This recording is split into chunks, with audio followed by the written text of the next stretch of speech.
বন্ধুরা, তোমরা কেমন আছো? আমাদের গল্প দেখার জন্য আমাদের চ্যানেলটাকে সাবস্ক্রাইব করো। আর হ্যাঁ, বেল আইকনে ক্লিক করতে ভুলো না কিন্তু। রাত্রিবেলা জিয়া রোজকার মতোই পড়াশোনা করছিল, আর তখনই হঠাৎ ওর ফোন থেকে একটা নোটিফিকেশনের আওয়াজ শুনতে পেল। তখন সে ফোনটি হাতে নিয়ে দেখতে লাগলো। আজকে আবার কার রিকোয়েস্ট এলো, চলো দেখি। তখন সে ফোনটি হাতে নিয়ে দেখলো দিনেশ নামে একজন ব্যক্তি তাকে ফ্রেন্ড রিকোয়েস্ট পাঠিয়েছে। ছেলেটার ছবিটা তো বেশ সুন্দর আর হ্যান্ডসামও লাগছে, মনে হচ্ছে ভালো বাড়িরই ছেলে। জিয়া ফ্রেন্ড রিকোয়েস্ট অ্যাকসেপ্ট করে নেয় এবং তারপর থেকেই মেসেজ আসতে থাকে। হাই, কেমন আছো তুমি? মেসেজ দেখে জিয়া মনে মনে বলতে লাগলো, আরে এখনই তো রিকোয়েস্ট অ্যাকসেপ্ট করলাম, আর এর মধ্যেই মেসেজ। ছেলেটা তো খুব ফাস্ট মনে হচ্ছে। এর মধ্যেই আবারও একটি মেসেজ এসে গেল। কি করছো এখন? ছেলেটি জিয়াকে এত পাত্তা দিচ্ছিল দেখে জিয়াও রিপ্লাই করতে শুরু করে দিল। আমি ভালো আছি আর এখন পড়াশোনা করছি। আচ্ছা, ডিনার হলো তোমার? হ্যাঁ। আচ্ছা, তুমি কোন ক্লাসে পড়ো? College last year. Good night. Zia good night লিখে দিয়ে ঘুমিয়ে পড়ল। আর পরের দিন সকালে ওর মা ওকে ডাকতে এলো। চলো ওঠো, আজ আমার অনেক কাজ। পাঁপড় বানাতে হবে, বাজারেও যেতে হবে। তো আমি কি করব মা, একটু শুতে দাও না। না, ওঠো, আজ বাড়ির সমস্ত কাজ তোমাকেই করতে হবে। এই বলে পুনাম বাজারে বেরিয়ে গেল, আর জিয়া বাড়ির সমস্ত কাজ করে বাবার জন্য ব্রেকফাস্ট বানিয়ে নিয়ে গেল। মা, তোমার পড়াশোনা ঠিকঠাক চলছে তো? হ্যাঁ বাবা, সবই ঠিক চলছে। তোমার কলেজ কবে খুলবে, কিছু জানতে পারলে? না, এখনো পর্যন্ত তো সবই অনলাইন চলছে। আচ্ছা, ঠিক আছে, তবে তাই করো। এরপর জিয়া নিজের ঘরে চলে গিয়ে পড়তে বসে গেল এবং তারপরে অনলাইন হয়ে গেল এবং তারপরেই মেসেজ আসতে শুরু করে। হ্যালো, গুড মর্নিং, কেমন আছো তুমি? আর কি করছো এখন? এরপরে জিয়া ওর মেসেজের আনসার দিতে থাকে, আর এভাবে ওদের মধ্যে চ্যাটিং চলতে থাকে। দিনেশ জিয়াকে পুরোপুরিভাবে ফলো করে।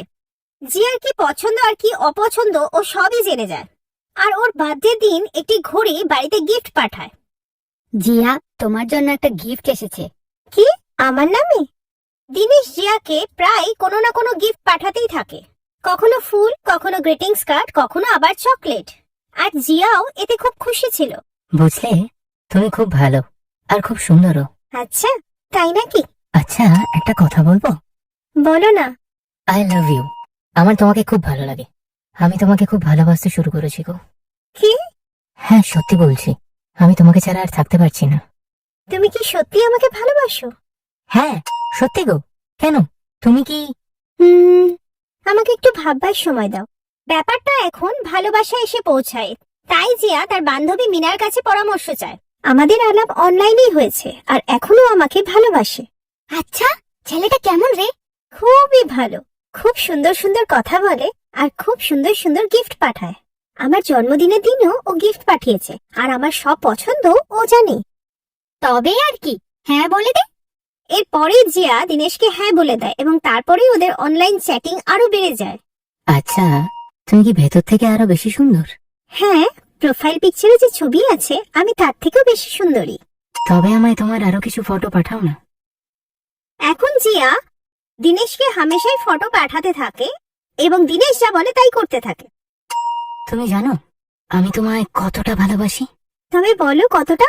অনেক, নিজের প্রাণীর থেকেও বেশি। সত্যি? হ্যাঁ, সত্যি। শোনো, আমি কিন্তু তোমাকে ছাড়া আর থাকতে পারবো না। আমি কিন্তু তোমার সাথে খুব তাড়াতাড়ি দেখা করতে চাই। আমিও তোমার সাথে দেখা করতে চাই। শোনো না। কি? আমায় তোমার কিছু ছবি পাঠাও না, আর কিছু ভিডিও। এক্ষুনি পাঠাচ্ছি। দাঁড়াও, বলছি কিছু অন্যরকম ছবি। কিরকম? আসলে আমি দেখতে চেয়েছিলাম তুমি ভেতর থেকে ঠিক কতটা সুন্দর। জিয়া প্রথমে রাজি ছিল না, কিন্তু পরে দিনেশ ওকে রাজি করিয়ে নেয়। এখন বাড়ির প্রতি জিয়ার আর কোনো মন ছিল না। সে সবসময় দিনেশের সাথে অনলাইন চ্যাটিং করত। এই মেয়েদের ফাঁসানো কতটা সহজ।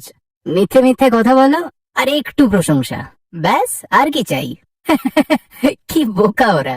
আসলে সহজ সরল সেজে থাকা দিনেশ জিয়ার ছবিগুলো নিয়ে অনলাইনে বিক্রি করে দিত। আর অনলাইনে দিনেশ নতুন মাল বলে বড়লোকেদের সাথে মেয়েগুলোর সওদা করত। যেখান থেকে বেশি টাকা পেত সেখানে ছবিগুলো বিক্রি করে দিত। এইভাবেই দিনেশ একজন বড়লোকের সাথে জিয়ার অনলাইনে সওদা করলো এবং বড়লোকটি দিনেশকে ফোন করলো। কি লুক্কা শেঠ, মনে হচ্ছে মালটা তোমার বেশি পছন্দ হয়েছে। দারুণ মাল, আমাকে দিয়ে দে, তোর যত টাকা চাই আমি দেব। ঠিক আছে লুক্কা শেঠ, তবে এই মালটা তোমারই। তুমি শুধু আমার পাঠানো লোকেশনে কালকে তোমার লোক পাঠিয়ে দাও আর মাল তুলে নাও। দিনেশ লুক্কা নামে একজন বড়লোক শেঠের সঙ্গে জিয়ার সওদা করলো। দিনেশ ওরফে লালু এইভাবেই মেয়েদেরকে অনলাইনে বিক্রি করে দিত। ডিল ফাইনাল হওয়ার পর দিনেশ আবার জিয়ার সাথে অনলাইন চ্যাট করে। জিয়া শোনো না, তুমি না খুব হট। ও দিনেশ, সত্যি? হ্যাঁ সত্যি। তুমি একটা কাজ করো না, কি? তোমার একটা চান করার ভিডিও দাও না জিয়া, প্লিজ জিয়া। আমি দেখতে চাই ওই সময় তোমাকে ঠিক কতটা সুন্দর দেখায়। কাল সন্ধ্যেবেলা পাঠাচ্ছি। শোনো না, আমি তোমার সাথে দেখা করতে চাই। কাল আমি একটা হোটেলের লোকেশন পাঠাচ্ছি, ওখানে আমরা দেখা করব। হ্যাঁ, আমিও তো তোমার সাথে দেখা করতে চাই। জিয়া দিনেশের কথা মেনে নিল এবং পরের দিন স্নানের সময় নিজের ভিডিও তুলে নিয়ে ও দিনেশের পাঠানো লোকেশনে পৌঁছে গেল। আর দিনেশ লুক্কা শেঠকে ওই লোকেশনে পাঠিয়ে দিয়ে জিয়াকে ওখান থেকে তুলে নেওয়ার ব্যবস্থা করলো। লোকেশনে যাওয়ার সাথে সাথেই জিয়ার কাছে মিনার ফোন আসে। হ্যালো জিয়া, নেটে তোর কিছু পার্সোনাল ছবি আর ভিডিও ভাইরাল হয়েছে। কি? আমি আমার বন্ধুদের কাছ থেকে জেনেছি, লিংক পাঠাচ্ছি, তুই দেখে নে। মিনা জিয়াকে কিছু লিংক পাঠায় আর সেই লিংকগুলো দেখে জিয়া ভয় পেয়ে আবার মিনাকে কল করে। ও বুঝতে পারলো যে দিনেশই এইসব করেছে আর তখনই ও মিনাকে ওর লোকেশন পাঠিয়ে ওকে সাহায্যের কথা বলে। আর তখনই কিছু বদমাশ জিয়ার দিকে এগিয়ে আসে। এই তো, এই সেই মাল, ধর ওকে। বদমাশগুলো জিয়াকে প্রায় ধরতেই যাবে সেই সময় মিনা ওখানে পুলিশ নিয়ে চলে আসে। পুলিশ লুক্কা শেঠ আর বদমাশদের ধরে নিয়ে গিয়ে জেলে পুরে দেয়। থানাতে জিয়ার মা বাবাও চলে আসেন। এরপর পুলিশ আসল অপরাধীকে ধরার জন্য জিজ্ঞাসাবাদ শুরু করে দেয়। জিয়া সব সত্যি কথাই পুলিশকে বলে দেয়। এই নিন ওর কিছু ফোন নাম্বার আর অনলাইন অ্যাকাউন্টসের ডিটেলস। ইনফরমেশন পেয়ে পুলিশ একদিনের মধ্যেই সাইবার ক্রাইম ডিপার্টমেন্টের সাহায্যে ওই বদমাশকে ধরে ফেলে। কে, তুই কি দিনেশ? না না, ইয়ে আমি তো হলাম লালু।